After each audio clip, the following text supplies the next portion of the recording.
todo o material que a gente estuda, tudo aquilo que a gente trabalha dentro da disciplina Administração e Empreendedorismo, eu gostaria muito, mas eu gostaria muito mesmo que vocês trouxessem e tentassem encaixar esse material no seu cotidiano, na sua vida diária, tá? E aí vocês vão ver que a gente vai trabalhar algumas questões de planejamento, algumas questões de avaliação, e aí isso é importante porque quando eu planejo as minhas coisas e faço uma avaliação daquilo que eu estou fazendo, agregado a um conhecimento que eu estou adquirindo dia a dia, ou seja, semana a semana, vai fazer com que eu consiga, primeiro, fortalecer isso na minha mente e, segundo, de certa forma, trazer algum benefício para a minha vida. Tá ok? Então, assim, eu hoje escutei um moleque de 15 anos falar uma coisa que eu fiquei bem impressionado. Ele falou o seguinte: o indivíduo passa, em média, 13 anos da vida dele numa escola. Depois ele descobre que tudo que ele estudou naquela escola não serve nada para a vida dele. Ele não aproveita nada na vida. Olha só, foi dito por um menino que não tem experiência de vida ainda, né? Para dizer isso.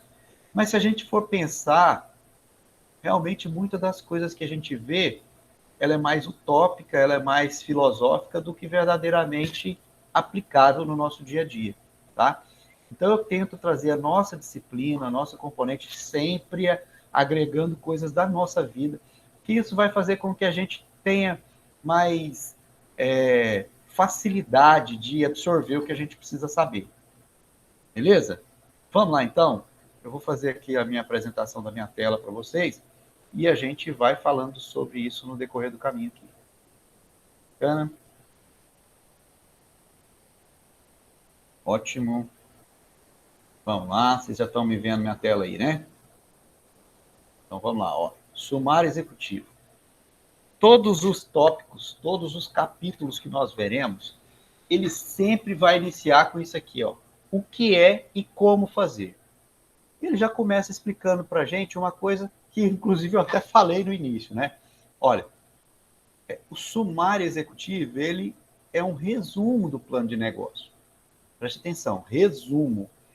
Ele não é uma introdução e nem uma justificativa, tá?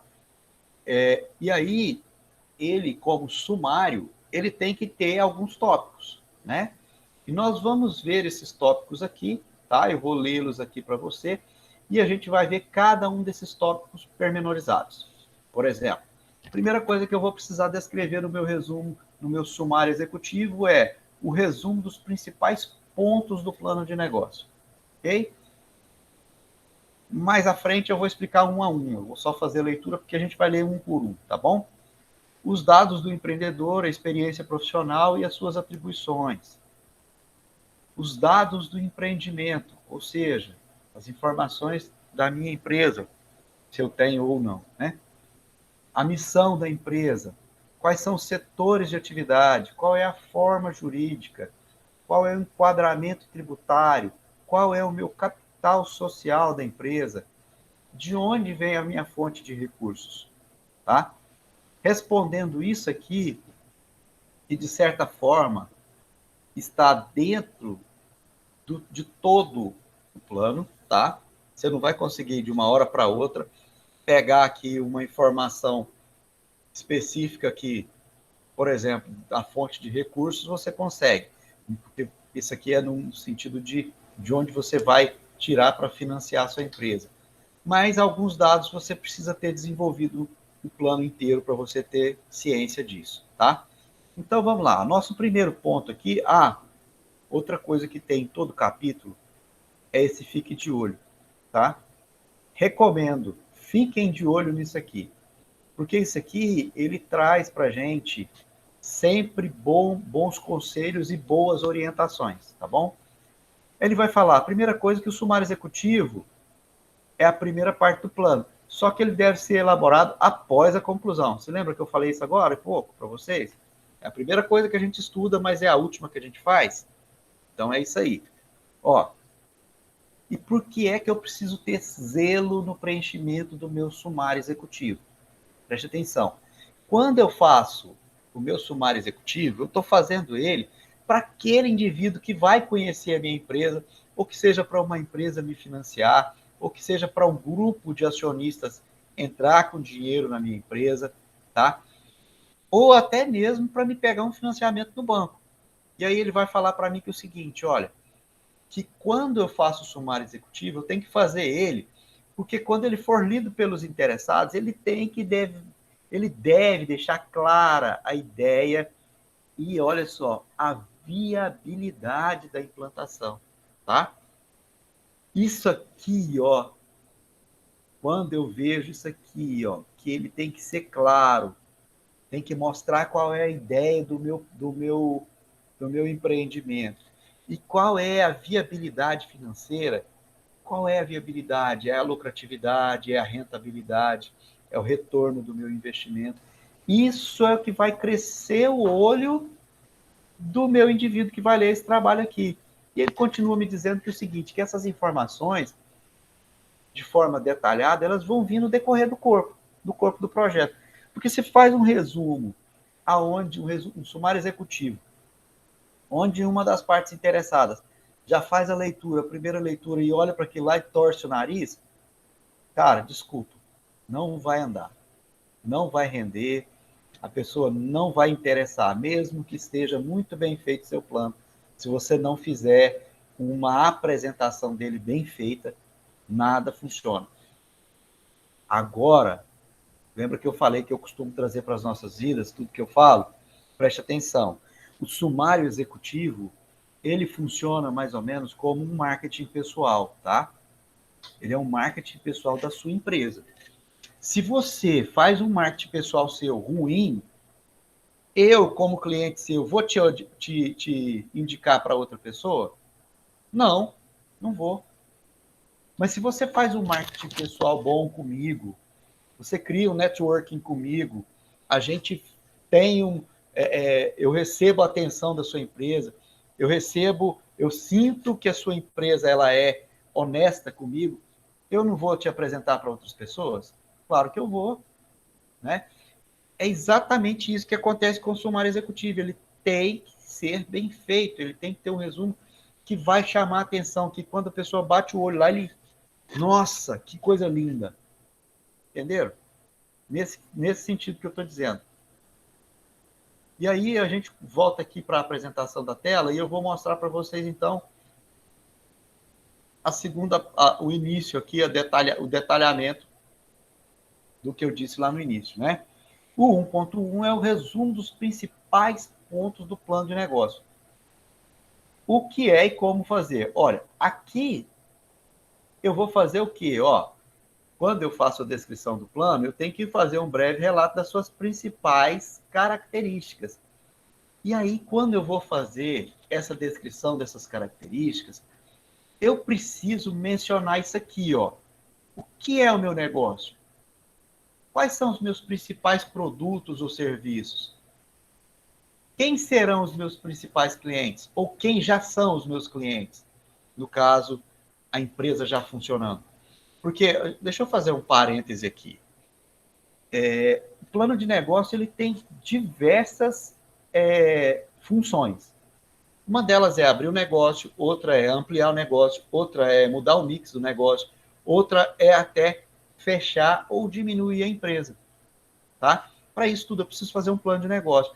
Então, assim, se eu vou mudar o mix de produto da minha empresa, ou se eu quero mudar a estratégia de venda da minha empresa, ou a estratégia geral da empresa, eu monto um plano de negócio também, tá? E ó, parto para cima, beleza? Nós também não somos assim? Para pensar. Vocês já perceberam que às vezes tem dia que você acorda assim e fala assim, hoje eu vou fazer diferente. Hoje eu não vou ser procrastinador. Hoje eu vou pegar aquela matéria e vou colocar em dia. Hoje eu vou deixar minhas coisas organizadas. Hoje eu vou fazer dessa forma. Hoje eu vou fazer isso. Hoje eu vou tratar fulano assim. Já perceberam isso? Isso é meio que um plano de negócio que a gente faz conosco mesmo. E aí, a diferença é que o plano de negócio ele tem a tendência de manutenção. E nós, às vezes, utilizamos esse nosso rompante, mas depois, no outro dia, você fala, mas quer saber de uma coisa? O fulano é chato demais, não merece isso, não. Então, a gente já quebra isso. Mas se a gente mantiver, a gente cresce, né? Então, eu preciso saber disso. Então, quando eu digo aqui, ó, quais serão ou quais são os seus principais clientes, eu preciso citar. Vou dar um exemplo para vocês, muito simples e rápido. Eu estou fazendo um curso de programação computador. Estou fazendo numa linguagem chamada Python. E a primeira coisa que você vê na linguagem Python, quando você vai aprender, ele te apresenta quem são os clientes dele. Aí você percebe que Facebook, Instagram, WhatsApp, Telegram, que mais? O Google Maps, o Google, tudo é desenvolvido nessa linguagem. Sabe o que acontece com a sua cabeça? Você fala assim, é isso que eu preciso, é isso que eu quero. É a mesma coisa quando você conta quem são os seus clientes. Se você tem uma clientela muito conhecida, isso aqui já é um plano de marketing direto, tá? Você tem que dizer onde é que a sua empresa está localizada, qual foi o seu capital investido, tá? Ou que vai ser investido, qual a previsão do faturamento mensal, que lucro que você espera receber com esse negócio, né? E em quanto tempo esse capital vai voltar para o seu bolso? Qual é a amortização da empresa? Tempo de amortização. Perfeito? Ele vai mostrar para mim aqui 1 hora de praticar, tá? E ele vai mostrar para mim exatamente isso. E aí ele vai colocar aqui indicadores de viabilidade, lucratividade, rentabilidade, prazo de retorno do investimento, ponto de equilíbrio. Ó, você consegue agora, sem fazer nenhum tipo de pesquisa, nenhum tipo de conta, você falar quanto tempo a sua empresa vai dar um retorno? Não consegue. Então, essas informações têm que ser feitas depois que você faz o seu plano financeiro também, tá? Os dados dos empreendedores, tá? É importante citar a experiência profissional e o que é que esse cara vai fazer, quais serão as suas atribuições dentro dessa empresa, né? E o que é e como é que vai fazer então? Olha só, aqui a gente precisa fazer o quê? Traçar e passar as informações dos dados do responsável pela administração do negócio, tá? Faz também aqui um breve perfil dessa apresentação. Eu vou pegar meu currículo e vou colocar lá. Não, não, não, não, não.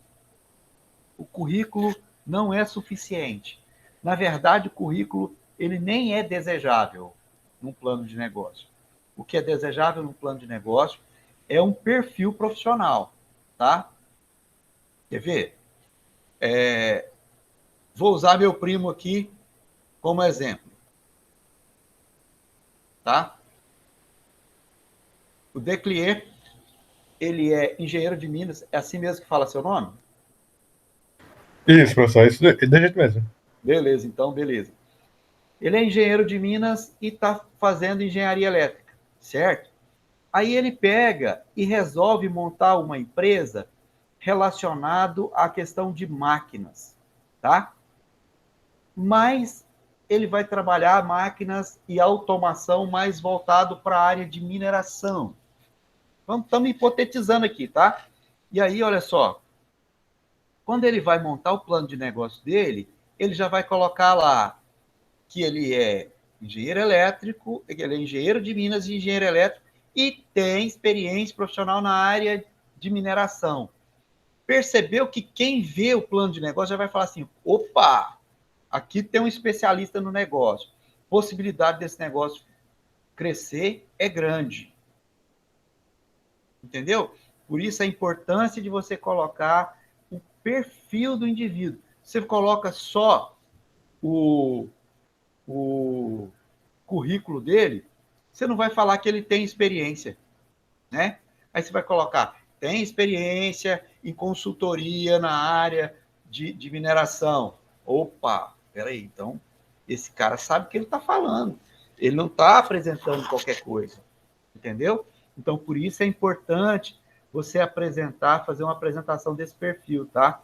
onde você vai destacar seus conhecimentos, suas habilidades, experiências, tá? E olha só, e pense como vai ser possível usar isso a favor do seu empreendimento. Aí é hora de você ressaltar na sua experiência aquilo que você sabe sobre o negócio que você está criando, beleza? E olha só, vamos ficar de olho nisso aqui, ó. Para prevenir-se contra uma escolha equivocada de sócios, a gente precisa saber o quê? O que é que a gente precisa analisar nos nossos sócios? Se os objetivos deles são os mesmos que os nossos. Primeiro ponto. Ó, por que a gente precisa ver isso? Porque você precisa ver qual é o grau de ambição de cada um de vocês. Porque, por exemplo, você é um cara ambicioso, e estou dizendo ambicioso não no sentido pejorativo, mas no sentido de alguém que quer crescer, e o seu sócio não tem o mesmo pensamento. Ele é um cara mais sossegado, aquele cara mais tradicional, mais conformado com a situação. Como é que vai funcionar um negócio desse? Você acha que tem como funcionar tendo um sócio que quer crescer, é um cara arrojado, é um cara corajoso, é um cara que corre atrás, e o outro é um folgado? Não vai funcionar, né? Pode até funcionar, mas vai ter um pouquinho de divergências aqui desnecessárias, né? Então, outra coisa que precisa ser feito, olha só, é dividir essas tarefas antes da empresa estar em funcionamento, tá? Você vai definir também qual é o campo de atuação e o horário de trabalho dos sócios, para evitar aquela coisa, pô, só você trabalha, o outro não faz nada. Vou dar um exemplo para vocês. Muitos anos atrás, eu tive uma panificadora em Goiânia. E essa panificadora, eu tinha uma sócia, que era minha irmã, né? Na época, eu tinha meu primeiro casamento, a mulher que eu era casado com ela, ela ficava, pô, mas só você trabalha? Sua irmã não trabalha? Porque você está aqui de manhã, de tarde, de noite. Eu não vejo a sua irmã fazer nada, só vejo você trabalhar. Entendeu? E aquilo foi enchendo a minha cabeça e acabou eu e minha irmã tendo divergências. Porém, a minha irmã tinha o horário de trabalho dela, tinha o período de trabalho dela. A parte de trabalho dela era uma parte mais comercial, era uma parte que ela saía, que ela vendia, que ela comprava, que ela administrava, né? Então, isso era diferente. Então, quando você deixa bem definido, quando a pessoa vem falar qualquer coisa para você, e geralmente quem fala são os cônjuges, tá? Você vai virar e falar, não, ó, o fulano tem o horário de trabalho dele, é tal e tal e tal. Pronto, morreu, tá? Uma outra coisa que precisa ser definido com antecedência também é qual será o prolabore de vocês. Quanto que vocês vão tirar da empresa? Aí pode ter algum dos colegas que tem aquela dúvida assim, mas professor, para montar uma empresa, a gente não tem que ficar 5 anos sem fazer retirada de dinheiro dela? Tem. Então como é que eu vou tirar meu prolabore? Gente, o prolabore é o salário que você recebe. Você não paga salário para seus funcionários na empresa? Então, você vai trabalhar lá sem receber? Como é que você vai viver? Então, o prolabore tem que estar envolvido. E você precisa fazer esse valor antes de iniciar a empresa, tá? Ó, e aí, depois que você fizer isso, vocês também já definam como é que vai ser feita a distribuição desses lucros depois que a empresa já estiver em funcionamento, já estiver crescendo e a gente já puder tirar lucro para a gente. Beleza? Outra coisa, ó, estabeleça aqui, ó, a autonomia de cada um, tá? Espera aí, as decisões de contratação e demissão é só você que faz? Tá. Então, se o outro seu sócio contratar alguém e colocar lá na empresa, ele vai te causar problema. Então, eu tenho que passar para você primeiro. Ó, eu estou pensando em contratar o fulano. Ah, beleza, ele tem um perfil, traz ele. Ó, eu não gostei da fulana, vou mandar ela embora. Não, não, não. A fulana desenvolve bem o trabalho dela, tal, tal, tal. Então, assim, é importante isso ficar bem definido, tá? Para ficar bem definido, principalmente essa questão das atribuições de cada um e a questão do grau de autonomia, beleza? Olha aqui um assunto polêmico quando você está definindo essa questão aqui que você precisa também definir. Determina aqui se vocês vão contratar familiar para trabalhar com vocês. E se vão, quantos familiares de cada um vocês vão colocar? Tá?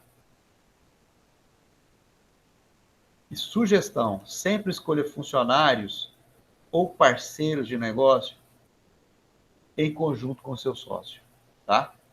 Ó, define o que vai acontecer com a sociedade se acaso um dos sócios morrer. Quem é que vai assumir o lugar dele?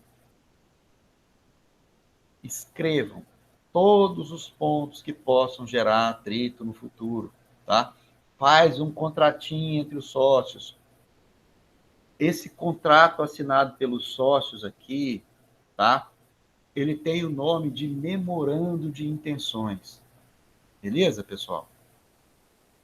Outra coisa, tenha claro, muito claro, o que vai contribuir para a permanência dessa sociedade, tá? Que é uma coisa muito simples, que é a mesma coisa que faz para manter um casamento. Ó, isso aqui mantém sociedade e casamento. Diálogo e clareza. O que é diálogo? É você não deixar nada para depois. E o que é clareza? É você ser honesto e transparente com a pessoa. Tá? Por quê? Conflito vai acontecer, não tenha dúvida, tá? Mas se você tem diálogo e clareza um com o outro, você vai encontrar uma forma de resolver isso fácil, cara. Tá? Ó, isso aqui também é importante. Veja se o seu sócio ou os seus sócios têm alguma restrição. Se o nome deles está limpo na Receita Federal, na Receita Estadual, tá? Porque isso pode dificultar depois, caso vocês precisem tirar algum financiamento, tá bom? Oh, e uma outra coisa também, se o cara tiver o nome dele sujo na Receita Federal, não vai nem abrir a empresa no nome dele. Eles não vão nem aceitar. E aí está aqui um breve formato de como é que eles propõem para a gente venha fazer, tá bom? Aí agora a gente vai para os dados do empreendimento. O que é e como fazer. Aqui a gente tem que informar o nome da empresa, o número do CNPJ, mas eu ainda não tenho CNPJ. Como é que eu vou fazer? Eu estou abrindo a empresa agora, estou fazendo plano de negócio para abrir a empresa, não tem CNPJ. Então, indica, ó, o CPF de quem é proprietário. Ah, nós somos 30 proprietários. Sim, mas quem é o sócio administrador? Ah, o sócio administrador sou eu. Então, bota o seu CPF. Tá? Bacana. Missão da empresa. A missão é o papel que a empresa desempenha na sua área de atuação. Em outras palavras, para que ou por que a empresa nasceu? E aí agora eu pergunto para vocês. Vocês sabem qual é a missão de vocês? Vocês já pararam para pensar qual é a sua missão de vida? Você nasceu para quê? Ou você está aqui nesse mundo só para botar mais peso sobre a Terra? Claro que não, né? Vocês já pararam para pensar para que e por que vocês nasceram? Onde você quer chegar? A missão da empresa é isso, tá? Ela vai representar aqui para a gente a razão da existência da empresa, tá? Aí ele vai falar que é a razão da sua existência hoje e representa seu ponto de partida. Significa o quê? Que isso dá um rumo para a empresa, dá uma motivação para a empresa, tá? Você quer ver uma coisa? Se você vira e fala assim, olha, eu nasci para trabalhar com relacionamento pessoal. Bacana. Mas eu arranjei um emprego que eu vou ser escriturário de uma agência bancária, eu vou trabalhar só lá dentro com documentação. Você vai ser feliz? Você vai crescer? Vai não, não vai não. Se você não gosta daquilo, não adianta. É a mesma coisa a empresa, tá? A empresa, ela tem que ter um norte dela, é aquilo que vai direcionar ela, que vai fazer o que ela gosta. Ah, mas então, como é que eu vou fazer para poder saber qual é a missão da minha empresa? Simples, olha só. Tem aqui algumas perguntas que você respondeu ela, você vai saber qual é a missão da sua empresa. Primeira coisa, você vai perguntar, qual é o seu negócio? O que você faz? Quem é o seu consumidor? Quem é que consome o seu produto? Quem é que é aquela pessoa que te paga pelo seu produto? Qual é o valor do seu produto para o consumidor? Valor financeiro não, tá, gente? Valor agregado, aquele valor sentimental, tá? Vocês já viram que tem certas pessoas que compram determinadas coisas só em determinado lugar? Eu conheço uma pessoa que ele só compra queijo de uma senhora na feira. Se aquela senhora não for, ele não vai, ele não compra. Aconteceu até o fato de um tempo atrás aí, nós fomos na feira, eu e esse cara, chegou lá, o filho da senhora estava, mas ela não estava, ele não comprou o queijo. Falei, cara, foi a mulher que fez, é o filho dela que está vendendo. Não, não, não. Entendeu? Isso é o quê? Qual é o valor que esse consumidor dá para esse produto, tá? E o que é importante para os empregados, fornecedores, sócios e para a comunidade geral. Vou passar aqui só três exemplos aqui de missão, e eu quero que vocês tentem adivinhar ou tentem fazer um link quais são essas duas primeiras empresas aqui. É o suficiente. A terceira é um pouquinho mais complicada. Mas olha só, servir alimentos saborosos e de qualidade com rapidez e simpatia em um ambiente limpo e agradável. Quem vocês acham que é o dono dessa missão? Qual empresa? Vou dar uma dica, ela é uma multinacional, tá? É uma franquia multinacional e ela tem aqui em Palmas. Pode ser o McDonald's, talvez? Ele, o próprio, tá? McDonald's, exatamente. Preste atenção, servir alimentos saborosos. Só que sabor aquilo lá para mim não tem nada, né? Mas tem gente que gosta, né? De qualidade, com rapidez e simpatia, em um ambiente limpo e agradável. Percebam, o ambiente do McDonald's é sempre um lugar limpo, agradável, nem sempre tem simpatia, mas sempre é um ambiente limpo e agradável. A rapidez também em determinados locais é mais que outros, tá? Vamos lá para uma locadora de veículos que diz o seguinte, olha, oferecer soluções em transporte por meio do aluguel de carros, buscando a excelência. Chuta. Localiza. Tá? Outra missão aqui, agora de um hospital. Promover a melhoria da qualidade de vida e satisfação das pessoas, praticando a melhor medicina por meio de uma organização hospitalar autossustentável. Esse aqui é de um hospital no Rio de Janeiro chamado Hospital Copador. Não sei nem se é assim que fala, que pronuncia. Tá? Pensa aí, qual é a sua missão? Samuel, qual que é a sua missão, irmão? Qual que é a sua missão, Daniel? Alberto, qual que é a sua missão? Declê, qual que é a sua? Pensa. Não precisa falar não, só pensa. Quais são os setores de atividade da nossa empresa, então? Vamos aqui comigo. O que é setor de atividade?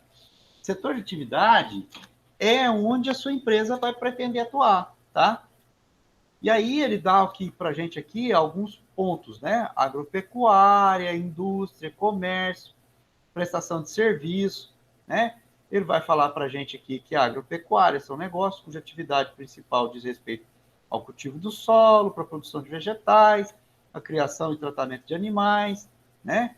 vai falar que a indústria é a transformação de matéria-prima em produtos acabados, com auxílio de máquinas ou manual. Ah, professor, peraí, me conta aqui uma coisa. Então quer dizer que se eu montar uma fábrica para fazer artesanato de capim dourado, eu posso considerar ele uma indústria? Me respondam aí, gente. Uma empresa de artesanato de capim dourado pode ser considerada uma indústria? Sim. Ok? Comércio. Isso aqui são que vende direto ao consumidor, né? Prestação de serviço, tá? E são empresas cujas atividades não resultam na entrega de mercadorias, mas sim no oferecimento do próprio trabalho ao consumidor. E aí eu pergunto para vocês, engenheiros elétricos, a profissão de vocês se enquadra em qual desses tipos de atividades? Quais desses setores? Agropecuária, indústria, comércio, prestação de serviço? Vamos lá.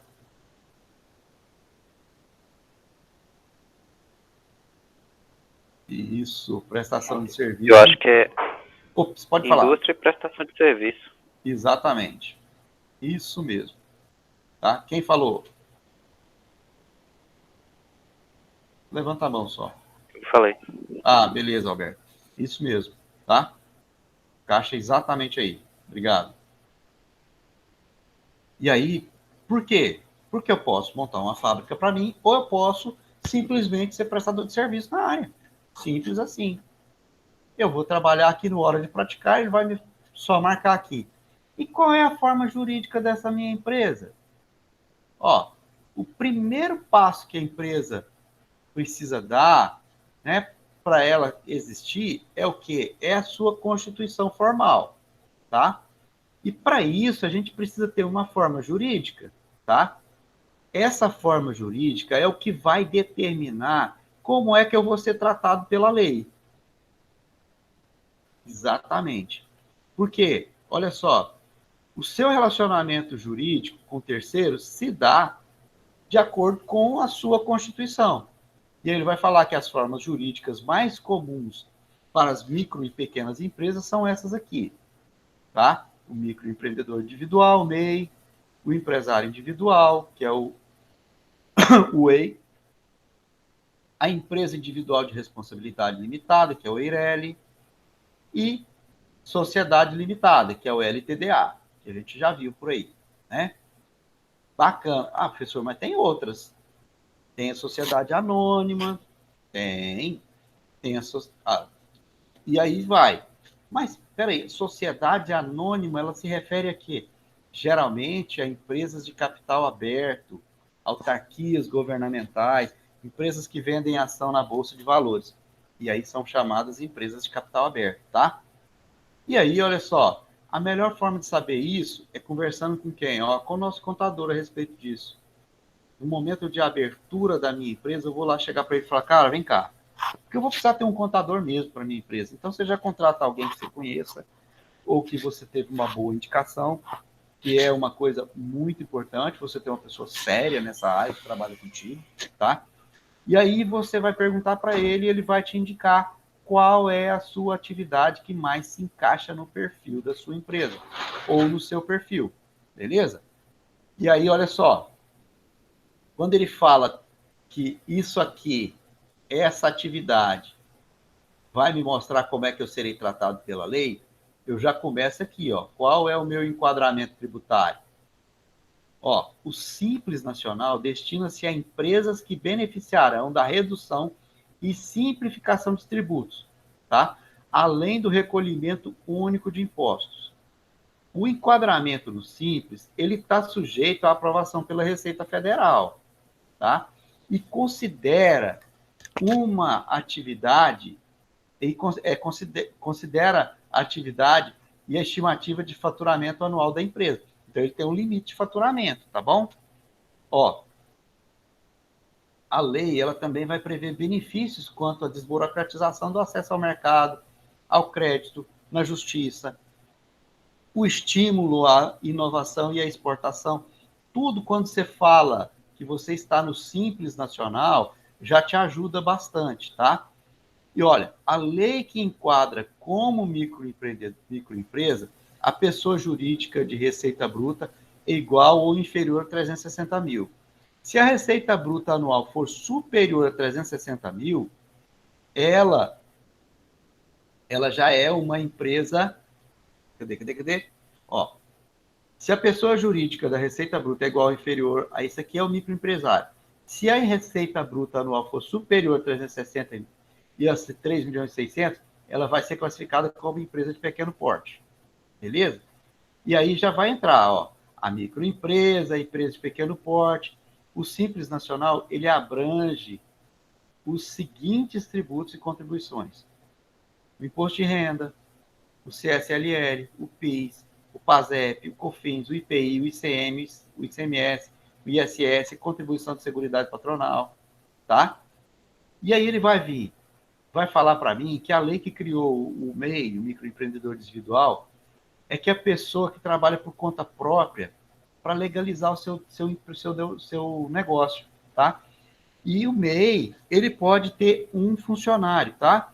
Mas a receita bruta anual dele não pode passar de 60 mil, tá? Tem que ser no máximo 60 mil. Ó, o MEI pode ter um empregado. Um outro detalhe, o cara que é microempreendedor individual, ele não pode ser sócio de outra empresa. De forma nenhuma, tá? E o recolhimento dos impostos e contribuições é feito um valor fixo mensal, independente da receita bruta da empresa, tá? Hoje, o recolhimento do MEI é R$ 54,00 por mês, tá? Beleza?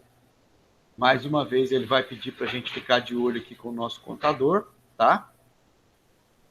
E ele já vai trazer para a gente aqui algumas definições daqueles impostos bonitinhos lá, tá? Ele vai falar para mim que essas empresas estarão sujeitas ao recolhimento, são os seguintes tributos e contribuições: imposto de renda de pessoa jurídica, o PIS, né, que é contribuição para programas de integração social, o COFINS, contribuição para financiamento da Seguridade Social, o CSLL, que é a contribuição social sobre o lucro líquido, o IPI, que é sobre produtos industrializados, o ICMS, que é sobre circulação de mercadorias, e o ISS sobre serviços, certo? Então, isso aqui é o que ele conta para a gente, que a gente precisa estar de olho. Capital social. Gente, vocês estão lembrando que isso aqui, a gente vai fazer isso pormenorizado no decorrer do trabalho, mas isso é o que eu tenho que definir já de cara no meu resumo sumário executivo, tá? Ó, o capital social, ele é representado por todos os recursos: dinheiro, equipamento, ferramenta, carro, esse tipo de coisa, que é colocado pelo proprietário para montagem do negócio, tá? E mais adiante, quando a gente for elaborar o plano financeiro do empreendimento, a gente vai saber como é que a gente vai aplicar esse capital social, tá? Ó, caso você escolha ter uma sociedade, será preciso determinar o valor de capital que cada sócio vai investir e o seu percentual. Bacana! Ó, vocês já viram falar sobre integralização do capital? Deixa eu ver se ele vai falar mais embaixo aqui. Não, não vai não. Vocês já viram falar de integralização de capital? Isso aqui funciona assim. Você vai montar uma empresa e nós somos 4 sócios, tá? Aliás, vou fazer diferente. Na verdade, nós somos 5 sócios, correto? Então, olha só, nós somos 5 sócios, vamos montar um negócio de R$ 100 mil completo. Beleza. O primeiro sócio vai botar 20 mil, o segundo vai botar 10, o terceiro vai botar 10. Então, aqui deu quanto? Ó, 20, 30, 40. O quarto vai colocar 20, 60. E o quinto sócio vai colocar 40 para chegar em 100 mil reais, hipotetizando um valor, tá? E a participação, aqui as cotas de participação não necessariamente é o mesmo valor que você colocou, tá? Por exemplo, eu entrei com mais dinheiro e minha participação societária é menor. Por quê? Porque você entrou só com dinheiro, você não está entrando com dinheiro e mão de obra. Entendeu? Eu estou entrando com capital a mais, que é o meu conhecimento do assunto. Isso se dá muito em empresas de consultoria, tá? O pessoal faz isso muito. E aí, quando se fala, por exemplo, a integralização social, do capital social, você tem o conhecimento, mas não tem muito dinheiro, e eu tenho muito dinheiro e não tenho conhecimento na área. Vou virar para você e falar assim, vamos montar uma empresa nós dois. Beleza. Ó, vai ser 50%, 50%. Bacana? Bacana. Aí você vai virar e falar assim, cara, a nossa empresa vai custar 100 mil, né? Eu só tenho 10 mil reais. Falei, então a gente faz o seguinte, a gente abre a nossa empresa com 20 mil reais e abre o capital dela para 100. Porém, a gente fica faltando 80 mil para a gente integralizar no futuro. Beleza? Beleza. Tá. Com o passar do tempo, eu vejo que a empresa está precisando dar uma injeção de dinheiro nela para crescer. E eu sou bem mala, sabe? Eu estou vendo que a empresa está crescendo, eu tenho como ganhar um dinheirinho a mais, e você só está trabalhando e eu estou observando o mercado. Aí eu vou virar para você e falar assim, irmão, está na hora da gente fazer a integralização daquele capital. Vamos dar entrada no restante do dinheiro? Aí você vai virar para mim e falar assim, cara, eu não tenho condição financeira para poder entrar com a integralização do capital. Aí eu vou virar para você e vou falar assim, então eu vou fazer assim, eu faço a integralização total que falta e você me vende o percentual da empresa referente ao percentual que eu estou pagando a sua parte. Ou seja, se você entrou com 10 mil, eu agora vou dar uma injeção de 80 mil, eu vou ficar com seus 40%. Eu vou ter 90% da empresa, você vai ter 10%. Entendeu? Tem muita gente espertinha que faz isso. Mas também tem muita gente boa. Você não tem condição. Não, vou fazer o seguinte, cara, ó, eu te empresto a grana, então, a gente integraliza esse capital e você vai me pagando de acordo com o que você vai podendo. Pode ser? Beleza? Então, assim, isso é interessante a gente ficar de olho, tá? Quais são as nossas fontes de recurso? Aqui ele vai falar para a gente de que maneira que a gente vai obter esse recurso. Ele pergunta para mim, como é que você vai, onde é que você vai arranjar esse dinheiro para montar essa empresa? Minha fonte de recursos é um tio meu que eu nunca conheci, que mora na Grécia, que morreu e deixou toda a fortuna dele só para mim. Eu era o único parente vivo dele. Que legal. Não, eu vou tirar dinheiro do banco. Não, eu tenho uma herança. Não, eu tenho dinheiro. E aí você precisa descrever de onde é que vai vir. Ou você pode virar e falar assim, não, eu tenho uma pessoa que vai financiar a minha empresa. É? Tá bom. Ou eu vou pegar dinheiro numa financeira. Simples assim, tá? E aí eu fecho aqui o nosso material. Alguma dúvida até agora, pessoal?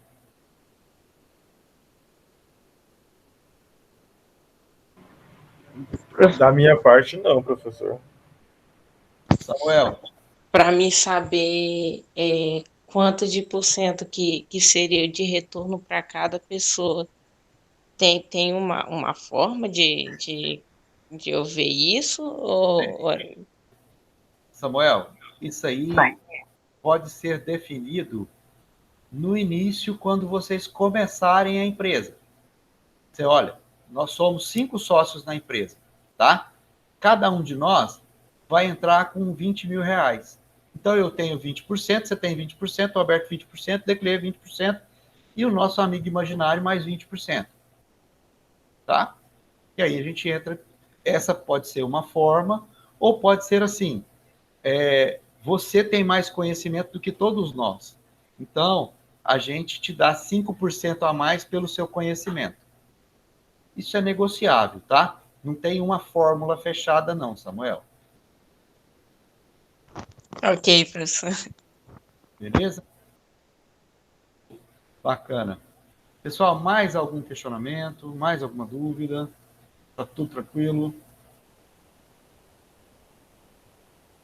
Se sim, a gente finaliza aqui então. Ok?